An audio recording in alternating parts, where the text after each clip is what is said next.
Hello, I'm Natalie Zett, and welcome to Flower in the River. This podcast, inspired by my book of the same name, explores the 1915 Eastland disaster in Chicago and its enduring impact, particularly on my family's history. We'll explore the intertwining narratives of others impacted by this tragedy as well, and we'll dive into writing and genealogy and uncover the surprising supernatural elements that surface in family history research. Come along with me on this journey of discovery. Hey, this is Natalie. Welcome to episode 44 of Flower in the River podcast, where we will continue discussing the unexplained, things like premonitions, synchronicities, precognition, and other phenomena in relationship to the Eastland disaster. If you haven't already done so, please listen to last week's episode, which was the first installment in this discussion about premonitions and such.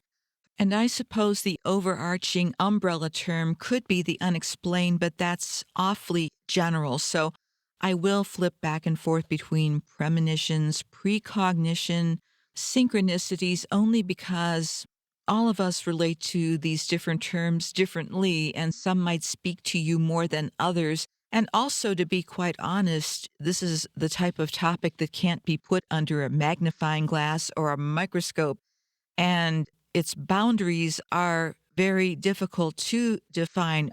Often, all we have are stories and evidence of this in our own lives, and it doesn't happen every day for people, but when it does happen, we don't always have a place to put that, so we tend to forget that.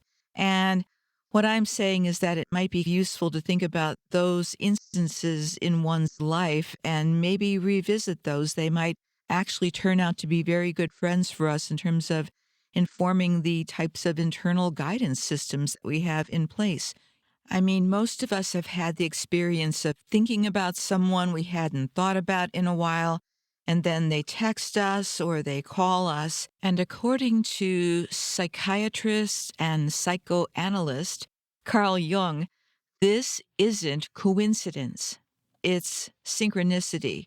According to him, it's the universe's way of arranging events in a tapestry of meaning without the threads of cause and effect.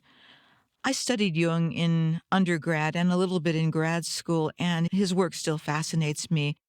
He believed this synchronicity, these unexplained events, are bridges, mystical arches that connect the tangible world with the psychological undercurrents of our minds.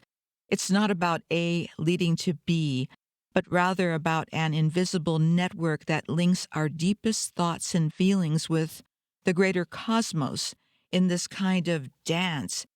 Well, I could go on and on about Carl Jung because he is so interesting. I'll just say, please study him if this speaks to you. I think you would enjoy reading some of his work if you've never been acquainted with it. But right now, I have, as usual, way too much material, so I need to just jump in. So come along with me, and I'll let you know that as I've researched these old newspapers about families affected by the Eastland, I continue to be astonished at the number of unexplained events that happened prior to the disaster. I've been thinking a lot about these events in our lives, and taking it one step farther, I was even thinking about time portals. That's another topic that fascinates us humans. I'm sure most people have seen Somewhere in Time and similar films and have read similar types of stories, but what is that all about? A few days ago, I dusted off a couple of items I discovered in the late 1990s. Now, this was when I first went digging into my family's past after I learned about our links to the Eastland disaster. My little research project was throwing curveballs at me right and left, and at that point I was juggling gigs as a freelance journalist and always diving headfirst into stories. I love my stories. But when I stumbled upon the Eastland connection with my family, things took a turn for the strange. It was like uncovering a secret room in a house that you thought you knew by heart. I want to share two things that I found way long ago. These two items stopped me dead in my tracks. They're not about the Eastland per se, but they definitely relate. Here's the first one. There was a book written in 1898. Now, this is 14 years before the Titanic, and this book seemed to predict the Titanic. Yep. Author Morgan Robertson's 1898 novella, Futility, or The Wreck of the Titan. It has these details. He created a fictional ship named Titan, which was described as the largest passenger steamship at the time and was deemed unsinkable. This paralleled the language that was used for the real RMS Titanic. Like the Titanic, the Titan was considered an incredibly luxurious and extravagant ship. In the novella, the Titan strikes an iceberg in the North Atlantic on a cold April night and sinks, with massive loss of life due to lack of lifeboats. I kid you not. Again, this is very similar to the real fate of the Titanic, which struck an iceberg in April of 1912 and sank, but lives on thanks to all those movies about it, right? The Titan and the Titanic were similar in size, 800 feet versus 882 feet long, respectively, both capable of 24 to 25 knots speed. Casualty numbers differed somewhat. You can't get it right all the time. The Titan sinking took 2,500 lives, while the Titanic took about 1,500. So again, in essence, 14 years before the Titanic sank, Robertson's fictional story predicted some astonishingly accurate details of the real disaster, including the ship's basic dimensions and name, impact with an Atlantic iceberg, severe loss of life, etc. Now, that's what I call a premonition, right? And I'm wondering how this came about for Morgan Robertson. What prompted him to write about such a thing? Now, in fairness, he was acquainted with ships, shipping, and he understood that ships can be notoriously unstable and dangerous at times. And I have to wonder what happened to his life after the Titanic happened. He actually died in 1915, the same year of the Eastland disaster. And I think the notoriety from the Titanic was something that he perhaps did not welcome. I say that because not much is known about what happened to him after he wrote this novella about the Titan. And I read his death notice, and it's quite sad. The headline from the Wheeling Intelligencer, 25th March 1915, author found dead. Atlantic City, New Jersey, March 24th, Morgan Robertson of New York, an author and writer of poetry, was found dead in his room here today. He had come to the shore to recuperate from a nervous collapse and seemed to be improving. Death was due to heart failure. He was 65 years old. Nervous collapse. There's also another discussion about the fact that he took some sort of drug and may have decided to end his own life. I don't know. I can speculate that Mr. Robertson was very sensitive. Obviously, he was. And he was probably very intuitive. He was probably one of those people who could see a few feet ahead of them. And that might have been for him a very difficult thing to handle in this life. And I felt sad when I read that article. I thought, oh, if I could only talk to you and maybe we can just remember him for what he did do, the fact that he did have the courage the intestinal fortitude that it takes to write something down and publish it. And again, this stands out as one of the most amazing premonition stories I've ever read. But we're not done yet. Okay, come along with me to France. Yes, France. There's another story, and it also involves a book. You remember Marie Antoinette, right? The Queen of France. And she is closely linked with the Palace of Versailles. Versailles is, I guess, not that far from Paris. I've never been there, but it's still there. It's still quite luxurious. And they even have their own museum that you can visit. So if you're in France, stop on by. Marie Antoinette was married to King Louis XVI and lived in Versailles during much of her reign. And the palace was the center of French royal and political power. And it's where Marie experienced both the heights of luxury and the onset of the French Revolution. And as you may know, things did not work out for Marie Antoinette.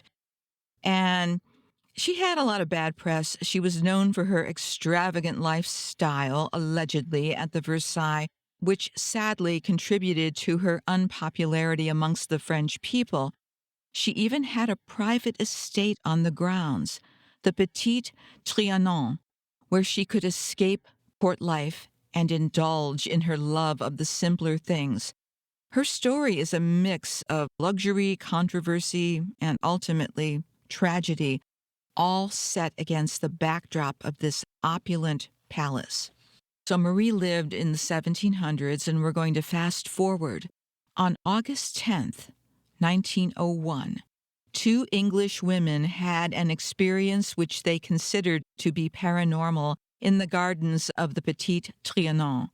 This story, which they published in 1911 under the title An Adventure, yes indeed, met with some success and fueled the theory that ghosts haunt the Trianon. An ordinary visit is the headline. It all started with two English women, Miss Moberly, head mistress at St. Hugh's College for Women in Oxford, and Miss Jourdain, a former student who assists Miss Moberly in her duties.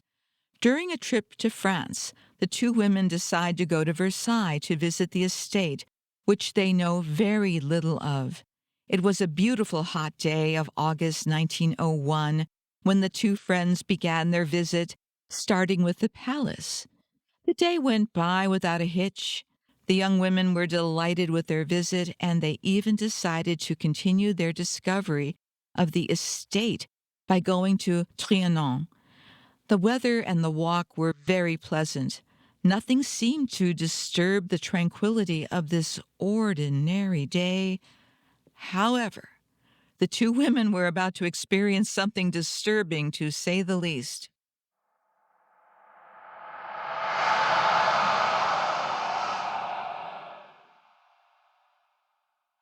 Headline: A Strange Feeling.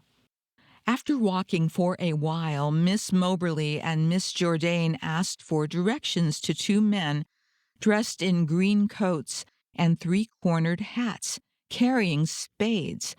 As she left the aisle, Miss Moberly suddenly felt a surge of inexplicable and growing distress. As they continued on their way, the two women caught sight of a disturbing man sitting near a Chinese kiosk, staring at them with an insistent and appalling expression. A strong sense of panic ran through Miss Moberly. Fortunately, a curly-haired man with dark eyes momentarily interrupted this unsettling feeling in a language that was hard to understand. The man urged them to continue their way to the right.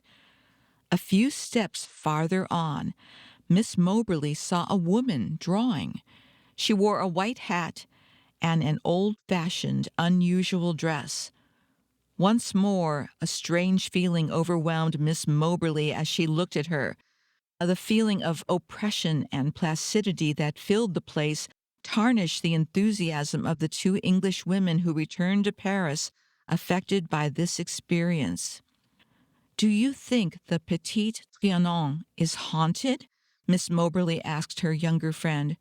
Miss Jourdain promptly replied yes, without any hesitation. By comparing their experiences, they found several strange similarities. After a refusal of publication by the Psychic Research Institute, the two friends carry out the research themselves and publish their story in 1911 under the title An Adventure, translated as Les Fantômes de Trianon. The book's success was immediate, and many experts were interested in the subject. The accumulation of details and disturbing coincidences sows doubt in people's minds. Several decades after the publication of the two English women's testimony, a discovery credits their story. A plan of the Trianon is discovered, indicating that a Chinese kiosk had indeed existed in 1774. A question then arises: how could Miss Moberly and Miss Jourdain have known this information unsuspected in their time? What if the people they met were actually ghosts from Louis and Marie Antoinette's time? The story that I read to you is courtesy of the Palace of Versailles website. So, in the ensuing years, when I first ran across this story and it was being trounced and discredited, obviously the palace thinks differently about it.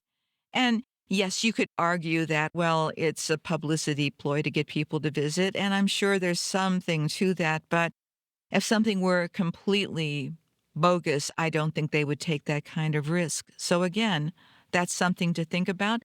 Both of these books, the book about the Titan and the book about the Petit Trianon, they're available on Project Gutenberg. I will put links in my show notes about that. So I can't tell you the effect that this had on me when I was first researching the Eastland and came across these two books.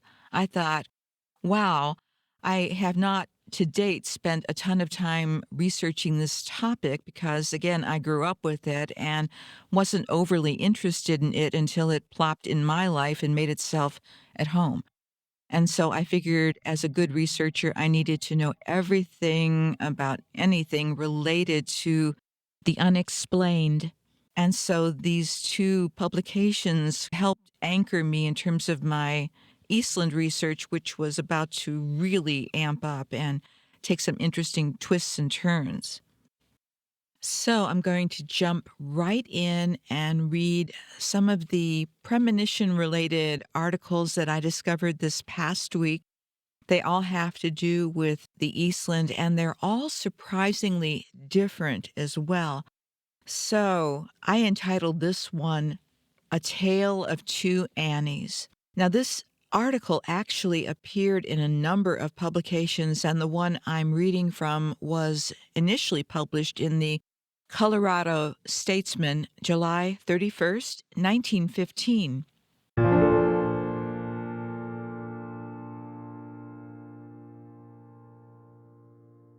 Annie Utz, that's U-T-Z like zebra, 5219 Justine Street, Chicago, was dragged from the river by a policeman on one of the motorboats. She had a premonition and told of it. Quote, I dreamed twice Friday night that the boat was sinking and screamed so that I woke up my sister and Anna Booth, my chum and roommate, said Miss Utz. When the boat went over, I did just as I dreamed I would, caught a floating plank and hung on to it until a policeman came for me. Annie Utz's friend, Annie Booth, did not survive. I have to wonder, what is the purpose of these things, these premonitions? And I ran across some more recent publications, including a book called The Premonition Code.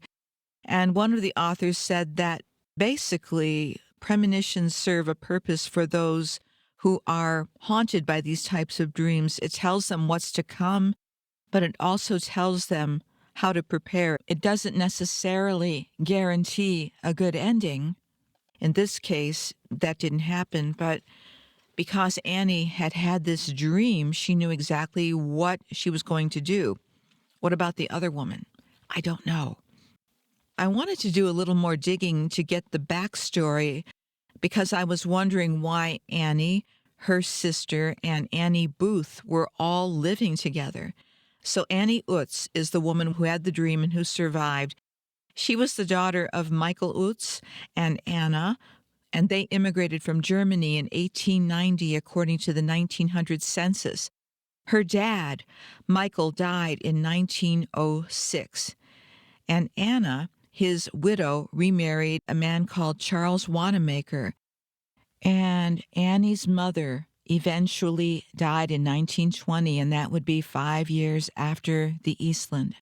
Annie's brother, who was also called Michael, he served in the U.S. Army in World War I and died in 1965 at the age of 73. Annie Utz went on and married Peter Bodinet, and she died in 1963, age 69. They had one daughter and lived in Chicago. Did Annie ever tell that story again? I don't know, but she told it once and it was reprinted all over the place, and we have that information today.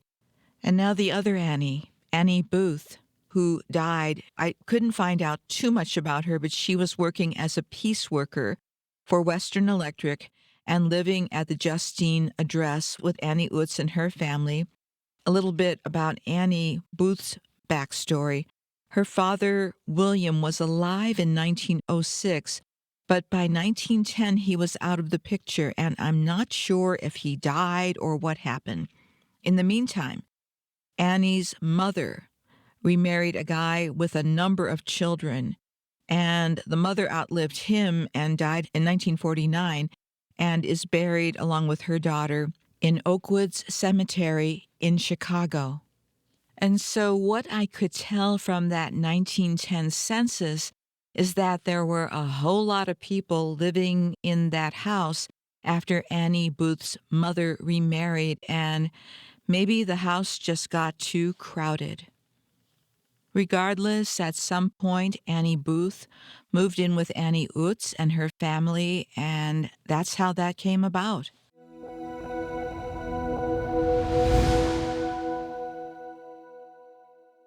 Our next story from the Marion Daily Star, that's in Marion, Ohio, on July 29th, 1915.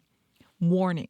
This one is a little more graphic in terms of its description of death, so please be aware that this might be disturbing to you. It's not an out-and-out trigger warning, but it does go into some detail. And please remember that this was written way back when, and the style of writing is a little convoluted and a little different from what we're used to hearing, but hang in there with it. Even though they provide way much detail, I think the detail is interesting for a genealogist if you want to go and create a profile for this family. So here's the headline from the Marion Daily Star. Fiancé begs him not to go. Does sweetheart of O.J. Buford have premonition? Curious sidelight in Chicago tragedy. His body, second, taken from the Eastland. Mr. and Mrs. George Menard return from Chicago, where they are called by the tragic death of Mrs. Menard's brother. He's on deck, even with waterline, when boat goes over. Now, all that I just read to you, that was the headline. We'll continue. Did Oliver J. Buford's fiancée have a premonition of his fate? Mr. and Mrs. George Menard of South Prospect Street, that's Marion, Ohio. You're going to have to hang in there with this one because there's a lot of story within a story. Okay, they have returned home from Chicago where Mrs. Menard's brother, Oliver Buford, was drowned in the Eastland steamer catastrophe Saturday morning. The night before, the ill-fated excursion steamer capsized in the Chicago River with its thousands of human freight. Miss Catherine Klein, whom he was to marry November 20th, begged him, and that would be Oliver, not to take the trip with Western Electric employees, Michigan City, Indiana. He said, however, that this would be his last trip with the Western Electric people, and that he would not go except for the fact that the employees in his charge would not like it if he did not accompany the holiday makers. Second body removed. Buford's body was the second taken from the ship after the hole was chopped in the side of the hull. His watch had stopped at 7:30 o'clock, 5 minutes after the steamer's gangplank was drawn, and this is in the morning, folks. His left arm was broken at the elbow, his forehead bruised, and his left hand and ankle cut and scratched from the awful death struggle. His coat and shirt were half torn from his body. He was on the first deck of the steamer, even with the water line, said Mrs. Menard. When the steamer went down, he simply drowned like a rat. Headline: Head of Department. Buford was 25 years of age. He was employed by the Western Electric Company 6 years, and at that time had received 4 promotions. He was at the head of Department number 450 and had a score of clerks and other employees in his charge at the time of the disaster. The young man's body was taken to the 2nd Regiment Armory and soon was recovered. There it was identified by a girl who had formerly worked in Buford's office. An initial belt was the means of identification. That young man, whose first name is Oliver, is down here at the armory, the girl telephoned to the electric company's office. Shortly after, Buford's father, Louis Buford, and a brother who had looked over 250 bodies in morgues in all parts of the city in an attempt to find Buford's remains were notified. Headline: Funeral Thursday. The remains were taken to the Bradley Undertaking establishment. Funeral services were held Tuesday morning at 10 o'clock. In the funeral cortege, there were 15 limousines. Buford was held in the highest regard by his company and a host of friends. Burial was made in Mount Olivet Cemetery, that's Chicago. The victim's father visited here 2 weeks and returned home the night before the disaster occurred. The body was recovered at 2:30 o'clock Saturday afternoon. It became so bloated that a size 19 collar was used when he was dressed for burial. He wore a size 14. 18 bodies were at the Bradley Undertaking establishment when Buford's remains were brought in. The place was so crowded that the bodies were placed on boards in the garage in the rear of the place and washed off with a hose. They were covered with mud when recovered from the river. Mr. Menard's story, that would be Oliver's brother-in-law. I saw the steamer through a small hole in the fence, which has been built around the place to keep the crowds away, said Mr. Menard.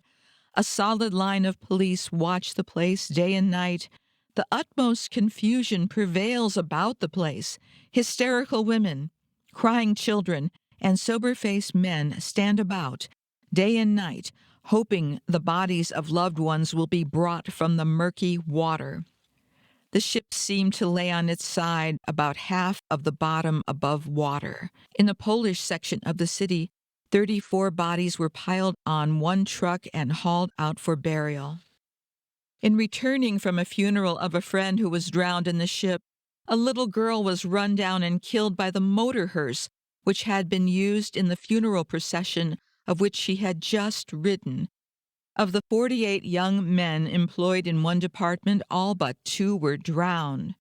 12 of the 20 employed in Buford's department were lost. The young man's father, a brother, and 4 sisters survive. All except Mrs. Menard, again that's Oliver's sister, live in Chicago. And follow-up, I see that the father, Mr. Louis Buford, died 2 years later in 1917. Just a bit of a commentary because there is so much in that article. We've got Catherine Klein, Oliver Buford's fiancée with the Premonition. I researched her and I don't know yet what became of Catherine after his death. And I'd never heard that there was a little girl who was killed during one of the funeral processions, so I need to research that further. But what a story. And in terms of the detail of what that death looked like, what his body looked like, I have never heard or read of that level of detail. So that is, in one respect, of course, horrible, but also really interesting because it brings home again what our families, our ancestors who were involved in the Eastland disaster, what they experienced. And it gives a greater understanding of what they went through. And I think it always gives me another layer of insight into their lives and into their time. Okay, before we continue, isn't it interesting how, well, I think of Chicago as the place that is the most affected by the Eastland, and that's just not true. As you can see so far in these stories, people from all over the United States, at least, and probably Canada as well, were affected by this event, either directly or indirectly. And speaking of that, our next story is from the Brooklyn Daily Times. That's Brooklyn, New York, July 27th, 1915.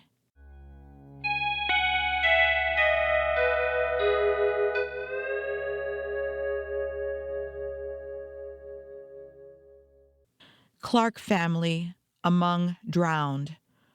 Brooklyn man, wife, and child Eastland victims. Old Heights residents. Sister had premonition that brother was in peril. 3 former residents of Brooklyn were drowned in the Chicago River Saturday when the ill-fated steamer, Eastland, rolled over at the wharf with its hundreds of happy excursionists and caused one of the worst marine disasters in history. They are Mr. and Mrs. R. L. Clark and their 2.5-year-old daughter, Eleanor.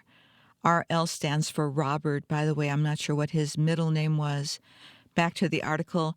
Their bodies will arrive here at 5:30 this afternoon over the Pennsylvania Railroad in a special car provided by the Western Electric Company. The remains of 19 other victims of New York and vicinity are coming aboard this train. R. L. Clark was the second child of Mr. and Mrs. Joseph Clark and was born and reared in the Heights section of Brooklyn. His sister is Mrs. Charles M. Stearns, who resides with her husband and 7-year-old daughter at 311 Washington Avenue. The mother, whose maiden name was Ella Hamilton Bailey, also makes her home here. The father has long been confined in a sanitarium on account of illness. R. L. Clark is also survived by 2 brothers, Richard Hamilton Clark, who recently went to Chicago and is returning with the remains, and Joseph Calvert Clark Jr., who is the pastor at the Christian Church at Indiana, PA. Mrs. Clark was Miss S. Marie Anderson of Manhattan and leaves no relatives surviving. R. L. Clark was 27 years old. After leaving the Brooklyn High School, he made a cruise aboard on the U.S. Marine school ship, St. Mary, and 7 years ago entered the employ of Western Electric Company, working in their New York office. A year ago, last November, he was transferred to Chicago. When Mrs. Stearns read the account of the disaster in the Brooklyn Times, she feared for the safety of her brother and his family and immediately communicated with the New York office of the Western Electric Company, and they gave her telephone connections with Chicago. She learned from her brother, Richard H. Clark, that the Clarks were among the missing, and on Sunday her brother phoned that he identified the 3 bodies at the morgue. Mrs. Joseph Clark, the mother, is prostrated over the news and is now ill at the home of her daughter. While traveling in Europe a few years ago, Mrs. Joseph Clark dined with Alfred G. Vanderbilt, who went down with the Lusitania last May. Mrs. Stearns said she had a premonition last week that something dreadful was going to happen to her brother. Upon arrival here, the 3 bodies of the Clarks will be removed to the parlors of the undertaker connected with the Central Congregational Church, Hancock Street, and Franklin Avenue, and the triple funeral will be held from the chapel at 8 o'clock Wednesday evening. Interment will be made at Cypress Hills Cemetery. Dr. Cadman, the pastor, is out of town but may officiate at the services.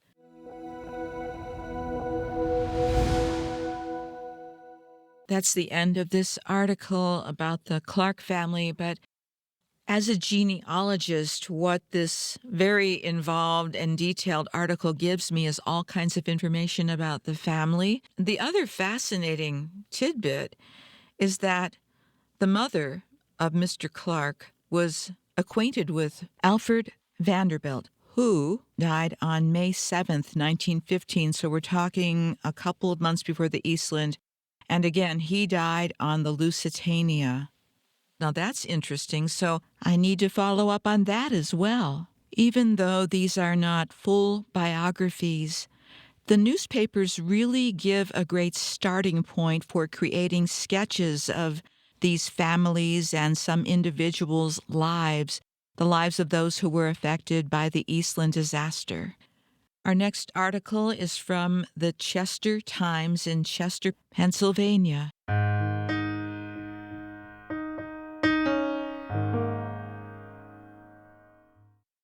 Monday, July 26, 1915. Headline: Victims of the Chicago Horror. Mrs. John Fitzgerald and her little daughter of Fernwood among the many drowned in disaster. Both bodies recovered. The remains will be brought to Delaware County for burial. Bidding their relatives in Fernwood goodbye on July 8th, Mrs. John Fitzgerald, aged 28 years, and her little daughter Dorothy, 3 years of age. Little thought that this would be the last time they would ever see their relatives. They were both drowned on Saturday morning when the steamer Eastland capsized at her dock in Chicago after being loaded with excursionists. The announcement of the death of the mother and daughter, both of whom were well known in this county where they always resided, was a great shock. Mrs. Fitzgerald's mother, Mrs. John O'Brien at Fernwood, is prostrated with grief over the fate of her daughter and granddaughter. On Thursday, July 6, Mrs. Fitzgerald and daughter left Fernwood for Chicago, where they were to be guests of Mr. Fitzgerald's sister and brother-in-law, Mr. and Mrs. Daniel Murphy. Each day the young mother wrote a line to her relatives, telling of the good times she and her little daughter were having. Last Saturday, Miss Sarah O'Brien, a sister of the victim, received a letter stating that her sister and little daughter were anticipating a good time for Saturday, where they were to go to Michigan Park. Since the arrival of the letter, John O'Brien, father of Mrs. Fitzgerald, had a premonition that something was about to occur, and the thought has kept him awake for several nights. However, on Friday, the thought left his mind. When relatives picked up the papers containing the report of the disaster on Saturday, they knew at once that the boat was probably the one that the daughter and little girl were on. They immediately communicated with the Chicago officials. It was later learned that the merry little party, including Mr. and Mrs. Murphy, were among the missing. The Murphys had been married a little less than 4 months. Headline: Bodies recovered. This morning, a telegram was received from undertaker William Martin of Chicago, stating that the bodies of Mrs. Fitzgerald and her daughter had been recovered, and asked for instructions. Undertaker E.L. Donnelly made arrangements to have the bodies brought to Fernwood for burial. John O'Brien, father of Mrs. Fitzgerald, went to the League of Island Navy Yard this morning and made arrangements with the commandant at that place to inform Mr. Fitzgerald of the tragedy. The latter is a member of the United States Marine Corps and is a petty officer on the U.S. Michigan, now cruising in Cuban waters. The real purpose of the visit to Chicago was that Mr. Fitzgerald was soon to enjoy a furlough and was going to Chicago to visit his relatives. Mrs. Fitzgerald and her daughter going west to see the husband and father, who had not been home for some time. Should the husband and father still be on the ship, he will probably come direct to this city and then to Fernwood instead of his proposed trip to Chicago. Mrs. O'Brien is prostrated over the fate of her daughter and granddaughter, and her condition this morning was serious. The relatives of the drowned woman do not see how she was persuaded to get aboard the steamer, as she always had horror of the water. About 10 years ago, her mother and sister, Mrs. O'Brien and Miss Sarah O'Brien, were on a steamer running down the bay, and through an accident the steamer nearly capsized. And since that time, after hearing the experience of the mother and sister, Mrs. Fitzgerald would never go on the water.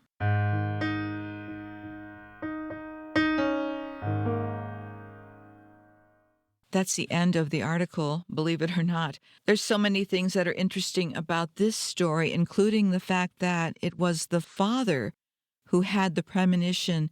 I have to say, in most of these premonition stories that I've been aware of, it's primarily women who at least report on these premonitions. I'm sure men get them just as often, but there might be a lot of reasons why they either don't want to talk about them or they don't recognize them at the time. But those are the stories of the latest of these premonitions. They're all different, yet they're all similar. Well, we made some tracks in this episode, didn't we? We started with the story of a big premonition about the Titanic. We moved to France, to Versailles, to the experience of two unassuming English school teachers in 1901 who managed to unintentionally time travel back to the court of Marie Antoinette. That would make for quite a postcard. And then we further went into the old newspapers and learned of many premonitions that various people had about the upcoming Eastland disaster. I was thinking about premonitions, and then I was also thinking about after-death communication. That's also an interesting topic. Next week, we'll continue. There are a few more premonition stories that I want to bring up, but there's also a story that is somewhat related to the Eastland that, again, I stumbled over. So in 1927 in Chicago, there was another boat accident, but this time Tarzan was on the scene, and there's an old movie called Tarzan's New York Adventure, and next week I'll talk a little bit about Tarzan's Chicago adventure. It somewhat relates. In the meantime, thanks for hanging in there with this story, and I hope you have a great week. Take care. Hey, that's it for this episode, and thanks for coming along for the ride. Please subscribe or follow so you can keep up with all the episodes.